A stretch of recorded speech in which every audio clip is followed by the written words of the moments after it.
You're listening to the Pre-Hospital Care podcast on the Medics Academy Network. Welcome back to the Pre-Hospital Care podcast with myself, Owen Walker.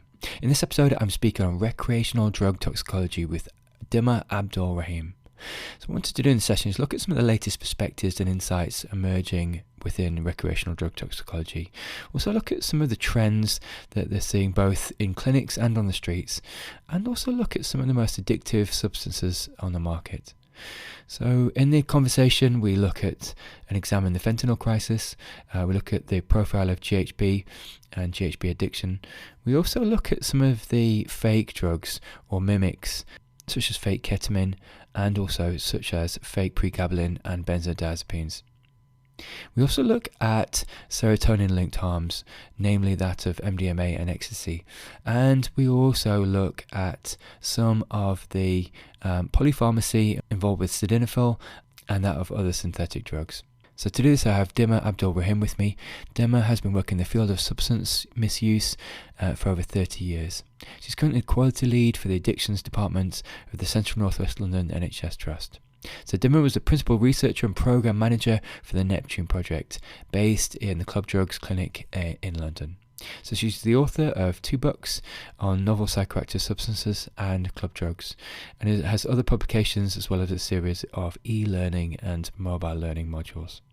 So she is a colleague of Owen Bowden-Jones, who's also been on the podcast, and was a council member of the Advisory Council of Misuse of Drugs, or the ACMD, for many years. Dima has been a fundamental part of the NEPTUNE Project, and the NEPTUNE Project is a clinical response to emerging, challenging club drugs and novel psychoactive substances. So the NEPTUNE Project was designed to narrow the gap for the clinical management of these substances by undertaking a review of the available research evidence to produce comprehensive and evidence-based documentation. I will provide links to the service in the show notes as well. Dima, welcome to the podcast. Thank you very much for having me on. Dima, could you first speak to some of the most addictive recreational substances that you're seeing currently in practice? Well, let me first by saying something I'm sure you know very well, is when we look at addiction, when we look at the dependence, we look at the person as well as the substance. So as I'm sure you well know, there are many factors that increase the risk of somebody being dependent on drugs, whether it is that can range from experiences of trauma to mental health vulnerability to genetic loading, psychological issues and all of that. And I'm sure, as you well know as well, there are factors that increase the risk of problematic drug use, and that can include anything from economic deprivation, homelessness, so forth and so forth. Of course, having said that, some substances will have a much higher dependence liability than others and are associated with much higher levels of withdrawal, whether it's physiological or psychological. Now, as a bit you said when you first started, I work across CNWL addiction services, across all range of a number of services in London and Milton Keynes. And if I was going to think about the most common problems you see among users coming to the clinic, really, at the end of the day, it still is the traditional substances. And what I mean by this, that includes, of course, heroin, which remains one of the most used drug that is associated with high levels of dependence. Now, I'm sure you are aware that there is currently escalating rates of drug-related deaths in the UK, in England and Wales, and Scotland even more so. And death rates have been increasing for the last sort of decade. And if you look at heroin and morphine, which are the drugs we see most commonly within our services, they are between half and 60% of all drugs from drug poisoning in England and Wales continues to be is heroin, and this number is going up. I think one of the reasons we are witnessing a higher level of death in the UK linked to drugs, including drugs with high addictive potential is that we have now in the UK sort of new trends or trends that are increasing. And one trend that is increasing is probably, as I'm sure you know, is polydrug use, or people using 2 or more drugs at the same time. Now, an increasing trend that is very much affecting drug-related death is people who are using opiates, heroin and morphine, heroin mainly, but alongside benzodiazepine and gabapentinoids. And as I'm sure you know, you and everybody listening to the podcast would know, the use of 2 or more drugs increases sort of risk and toxicity. Over half the deaths we have had in England and Wales in the last year have been linked to a combination of drugs rather than one. And mainly, there's been a high increase of benzodiazepine, death associated with benzodiazepine and or gabapentinoids used in addition to heroin, usually. Now, there are, of course, other drugs, and we all know, we all hear about novel psychoactive substances. And before I move on too much from talking about death, and I promise I will not for later, there has been a significant increase in 2021 and in the last sort of few years in death associated with NPS, with novel psychoactive substances. But this is particularly driven by new benzodiazepine analogs, which people buy on the street from dealers or online. And these include NPS benzos such as etizolam or flubromazolam, which are not pharmaceutical or products manufactured by legitimate pharmaceutical companies. That sort of traditional drugs. In terms of other drugs, other recreational drugs, we're seeing in our services, I mean, at our club drug clinics, which sort of sees a lot of people who use club drugs, of course, and novel psychoactive substances. Again, the drugs that we see most commonly now, which we have seen for a few years now, are GHB or GBL, and methamphetamine as well. And GHB in particular is associated with very high levels of dependence and a withdrawal symptom that can be severe, even life-threatening. Now, what other people see, what we also see is we do some drug treatment work in prisons or among the homeless. And we are continuing to see synthetic cannabinoid receptor agonists, or what's known in the street as spice. And as you know, there have been newer generations evolving over the years, and newer generations tend to be, I mean, not exclusively, but many tend to be more potent and have a higher dependence potential. So that's sort of broadly it, but that's what we see in drug treatment services, whereas people who come from paramedics or emergency medicine people will see other types of drugs which we will not see. We'll see people coming in with sort of toxicity linked to MDMA or ecstasy use or a number of psychoactive, new psychoactive substance and stimulants. But these people, for a combination of reasons, including will not come to drug treatment services, as I said, for a combination of reasons, including it is not the same type and level of addiction that is associated with these drugs. So Dima, could you speak to the use of sildenafil in combination with other drugs, and indeed maybe why that makes it more difficult to manage in the chemsex context and in just polypharmacy of drugs?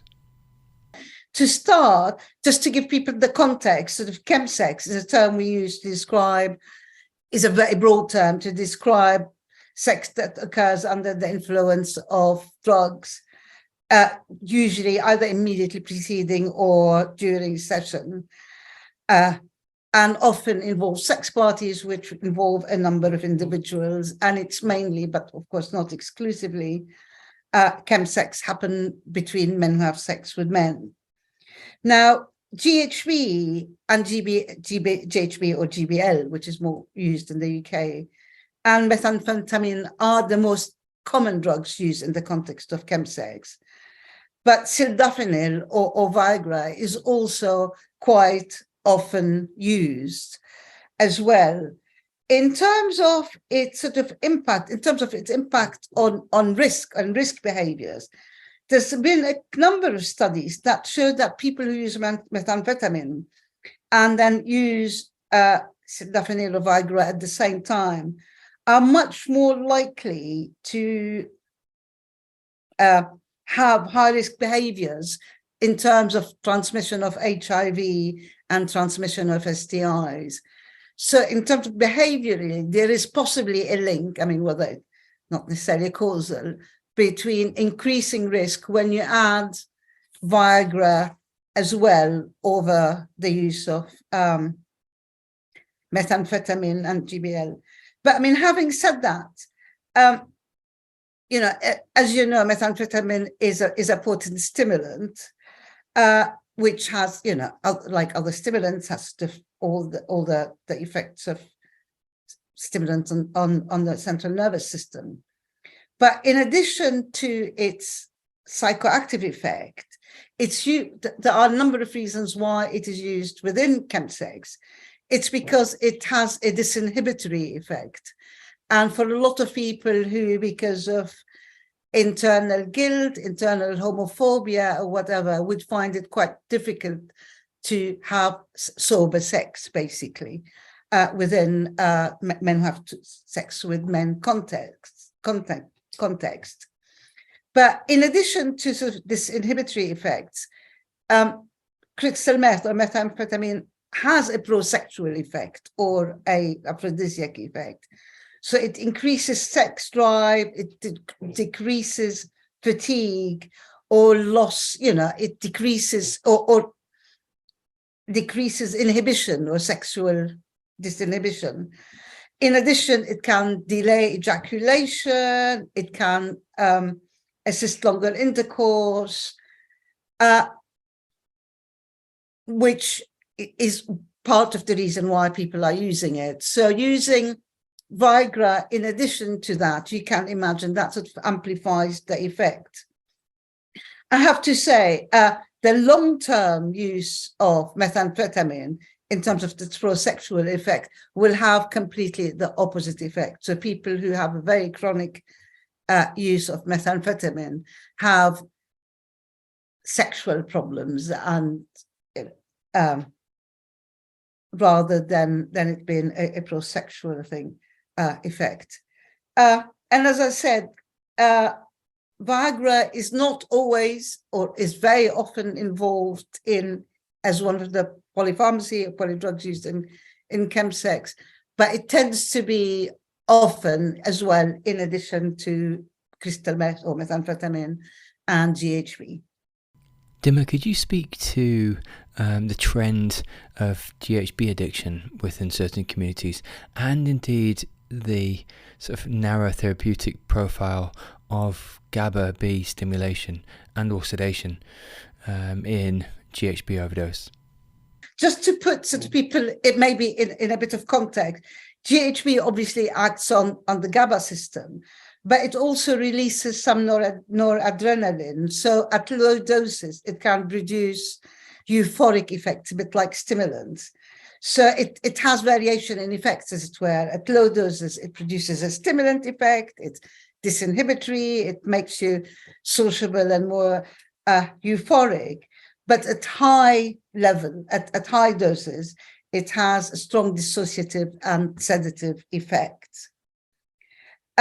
So yes, if you want to look at the steep dose response of GHB, maybe one of the first things I want to say is that GHB is quite sort of unique-ish in terms of substances people use, is that it affects people very much in different ways. So a euphoric dose for somebody would be a sedative dose for somebody else. And this is quite pronounced in GHB. Now, in terms of its very, very steep response curve and very narrow therapeutic threshold, as it were. As you know, GHB crosses the blood-brain barriers very quickly, very rapidly. And that eventually, of course, can lead to CNS depression, respiratory depression. But even a very small increase in dose of GHB or the use of another depressant can cause very serious sort of toxic effect, and that can lead to loss of consciousness and coma. And this very, very steep dose response relationship differentiates GHB from most other drugs, really. And one of the problems people face who use GHB because of imprecise measurement. I mean, people try measure it with pipettes or little, homemade pipettes, but this is not sort of accurate measurement. And often through not very precise measurement, people sort of go from being fine to losing consciousness over a very, very tiny amount. And as I said, this narrow, safe dose range varies very much between individuals and occurs at a variety of doses. So different people will have different levels of their relation or reaction to this very narrow effect, again, which characterizes GHB. But because of this, and because of the steep dose response and the very rapid onset of symptoms, loss of consciousness is quite common. People who use GHB will often talk to you about blackout. And this what unfortunately makes people vulnerable very quickly, and they become susceptible to accidental harm, sort of falling or whatever, but even more so exploitation from others, whether it's non-consensual sex or drug-facilitated sexual assaults or acquisitive crimes. And I think we've heard a number of cases in the UK where GHB was used in cases of murder, actually. One more thing, maybe I'll just mention about GHB, is its very high dependence liability. And it is people who become dependent usually become dependent relatively quickly, and tolerance develops quite quickly. But people who are dependent will often dose multiple times a day. And in fact, those who are severely dependent, and some of the clients we see will dose hourly, 24-hour a day. And withdrawal symptom, with GHB withdrawal syndrome, as it were, must be considered as a medical emergency because it can be very severe and very life-threatening. So we often recommend to our clients, or if somebody comes to our service and withdrawing, we recommend immediate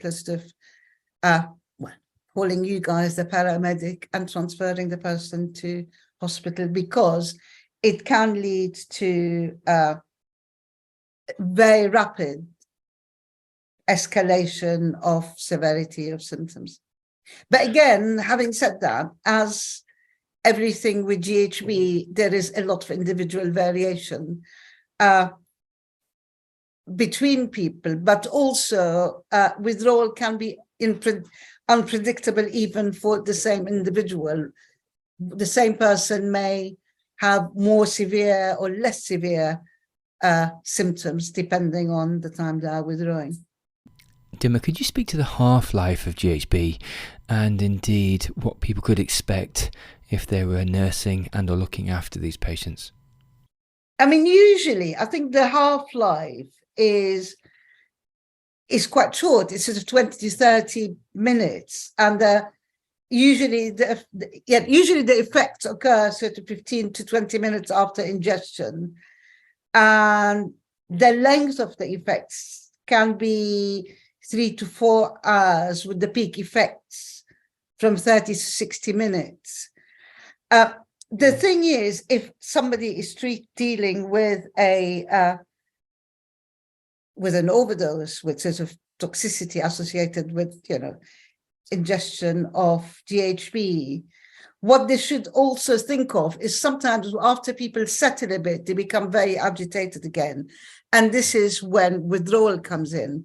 So any management of poisoning or overdose must take into account very much the fact that withdrawal symptoms might kick in very quickly.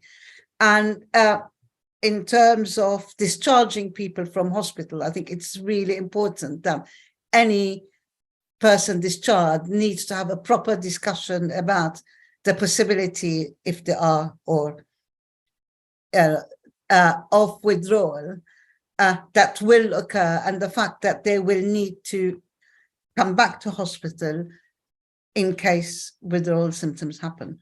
Just pivoting slightly and looking at some of the serotonin-linked harms, mainly MDMA and ecstasy. Could you speak to some of the serotonin-linked harms that you see within the clinic?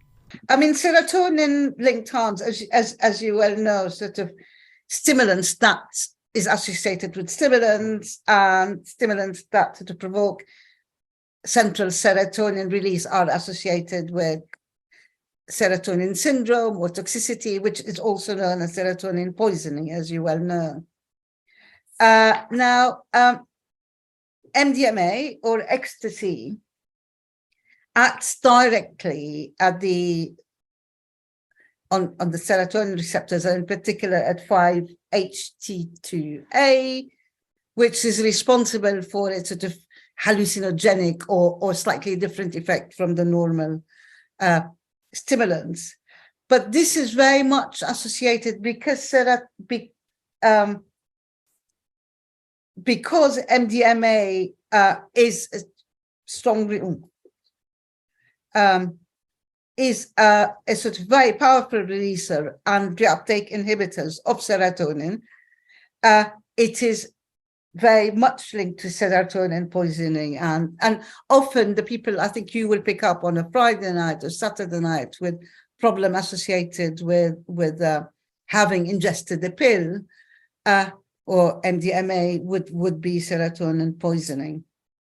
Now, as I said, MDMA is a very powerful releaser to serotonin, and this can be caused by taking something like MDMA, ecstasy alone, but often when it's taken with a combination of other drugs, which are also linked to potential serotonin poisoning. And this can be anything from SSRIs, including to over-the-counter medication like St. John's wort, for example. In terms of, I mean, as you well know, serotonin syndrome can be mild, moderate, or severe. But when it is severe, it is associated with muscle rigidity, hypertonicity, increased muscle tone, agitation and delirium. And these have been linked to a number of deaths associated with the use of MDMA and its analogues. Serotonin actually syndrome is also one of them, can be associated with hypothermia.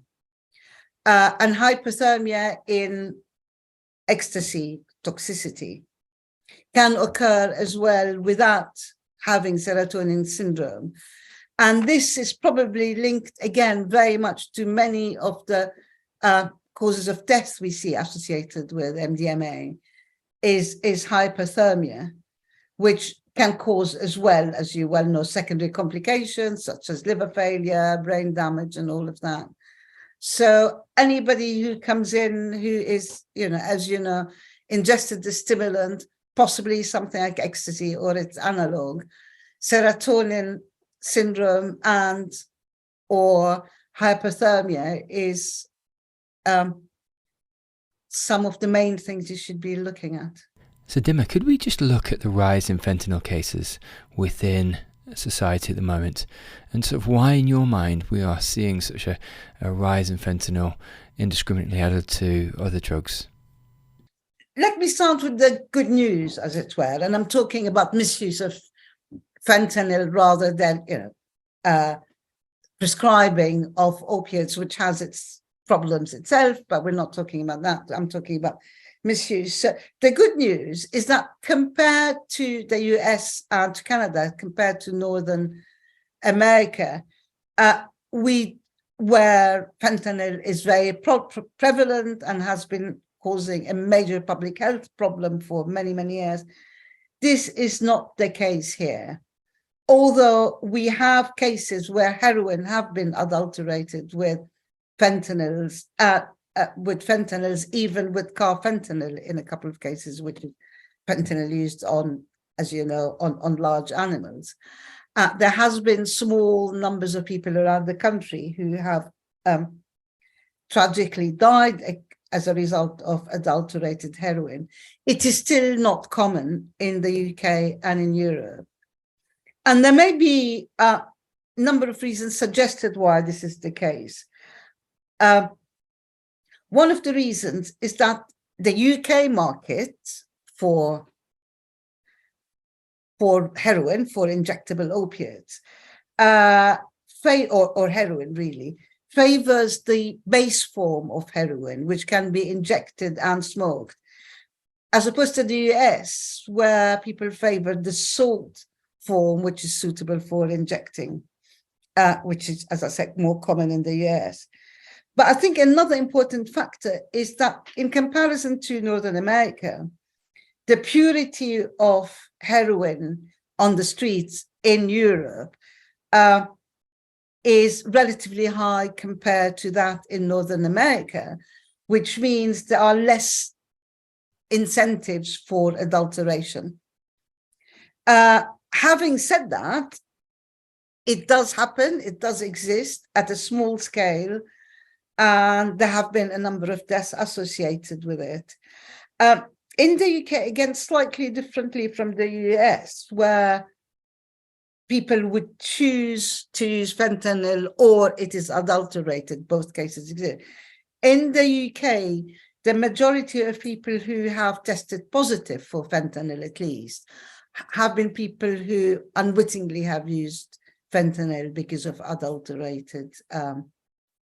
But having said that, as I said before, it is a problem. It is an increasing problem. We should all be alert, but it is not a major problem in the same way as it is in US and Canada. Dima, could you speak to the false economy of the safety around drugs when they're bought online? Yes. Again, just a bit sort of putting the context as well, is that in terms of buying recreational drugs, the traditional methods of buying drugs remain the most common. In other words, from the street dealer, from your friend, from members of your family. However, as you very rightly said, sort of the internet, both the clear net and the dark net, are occupying a much more important position, or taking much more of a role in the sale of drugs.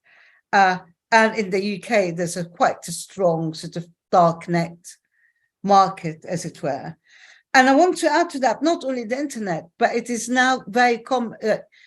Drugs are readily available to be bought via social media and on social media apps, including, for example, within chemtext context, including sort of apps like Grindr, for example, or social media platforms like Grindr. Now, the problem of false economy and buying online, whether it's the clear net or the dark net, if you're buying drugs, is not necessarily safer, and especially when you're buying novel psychoactive substances, because all the drugs have always been adulterated, since times immemorial, I suppose. But it is mainly the novel psychoactive substances and substances like ecstasy, MDMA, where we see high levels of adulteration. And the problem with buying these substances, whether online or not, and buying online is not sort of protective, is that, the studies have been done with analytical confirmation have shown that even if you buy on the internet from the same site, a brand with the same name, you are not guaranteed that you're going to get the same dose in the tablets you buy, the pills you buy, or or the same substance actually. And what you can buy can be substituted by a number of things. And that's why there's really interesting work now done in festivals by organizations like The Loop, who test people's drugs before people consume them, and sort of help them identify that what you think you're taking is not really what you bought. And I don't know whether you know, there's service in Wales, I think public health service in Wales called Wedinos, that does really interesting analysis of the content of what people think they bought and what in reality they bought after it's done with analytical confirmation. So yes, it is false economy, and it doesn't guarantee less adulteration or better quality or guarantee reliability. Dima, could you speak to the sort of issue around circulation of fake ketamine? Well, I mean, historically, in the UK at least, ketamine, there has never been a problem with adulteration of ketamine the way there has been with other drugs, for example, MDMA, but lots of others. There has been some anecdotal evidence recently in London that sort of there has been some substance in circulation which people were buying as ketamine but had very different effects. And I think one of the nightclub venues issued a press release warning people to use it. Now, to be honest, I'm not sure whether this and how much there was a problem, whether it was localized, whether the analytical confirmation was done. But I think this is an interesting case that sort of just needs to remind people is that what you think you have taken does not mean that you have taken it. You may have ingested something completely different.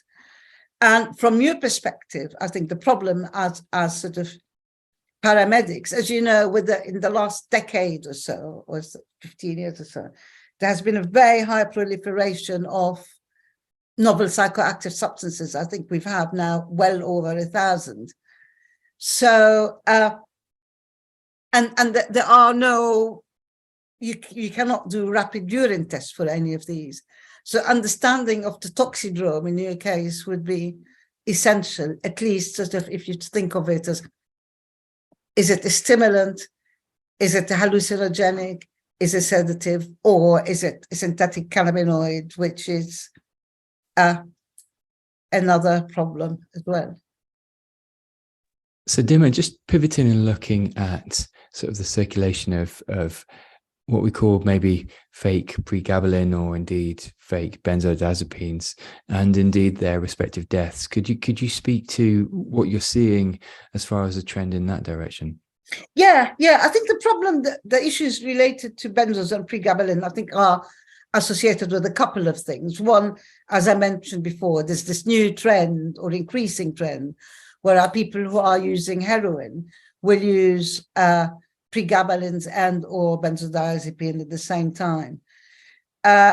Now, some of this would be legitimate and diverted from the legitimate markets. It will be, genuine diazepam, for example, and some of it will be manufactured in clandestine labs, and it could be or could not be what you think you're taking. For example, I think in December 2022, the Wedinos sample of drugs have shown that I think only 48% of people or 40% of tablets they had, which were bought by people as diazepam, only 48% turned out to actually be diazepam. So there is a lot, buying benzodiazepine on the streets or on the internet is easy. It is very cheap, but you will never know what it is. And often it ends up by being novel psychoactive substances. For example, ethizolam I've been talking about, which and other street benzos, which in Scotland in particular, but also in England, have been associated with a really increasing number of deaths. So, Dima, looking at the heroin crisis and indeed the fentanyl crisis and the adage of taking or indeed giving naloxone kits to the public to sort of take home, could you maybe speak to how bad the crisis is at the moment, and indeed whether these campaigns go some way to alleviate the problem? It is a crisis in as much as drug-related deaths have increased very steadily in the last 10 years. And as you know, every death is a death too many because these are preventable deaths in all cases. So the rise in number actually does sort of reflect a public health crisis. Now, in terms of naloxone, naloxone is, I'm sure you will agree, an extremely important public, harm prevention, death prevention initiative. And there has been more and more effort in the distribution of naloxone to users, but also to their families, in different areas of the country. Some areas of the country, they're even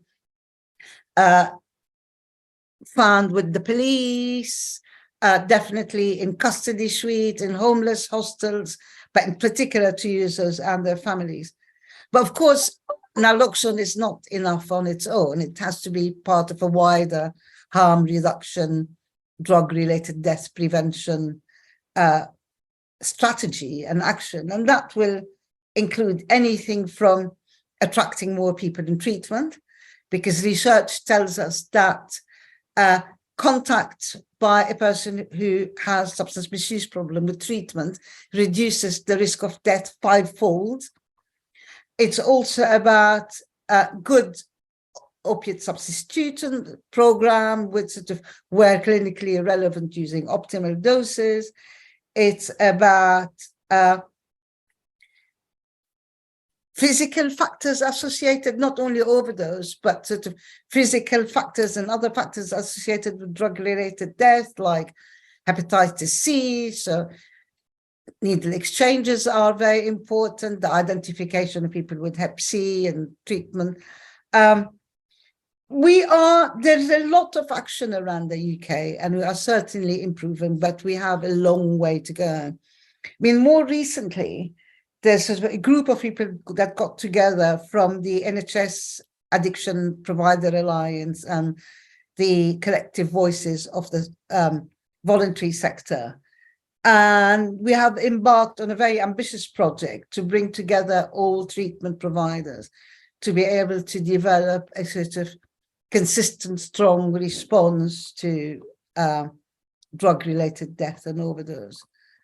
But as I said, I mean, preventing overdose is very important. Naloxone is very important, but we also need to remember to prevent other causes of premature death, whether it's hepatic conditions or etc.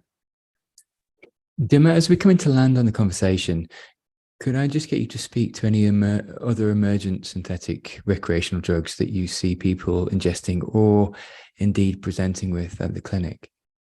As I said earlier, I think paramedics and emergency medicine people, you will see a lot of emerging one and new ones. So you will see not only ecstasy, but a lot of the novel psychoactive substances, which are associated with toxicity more than dependence.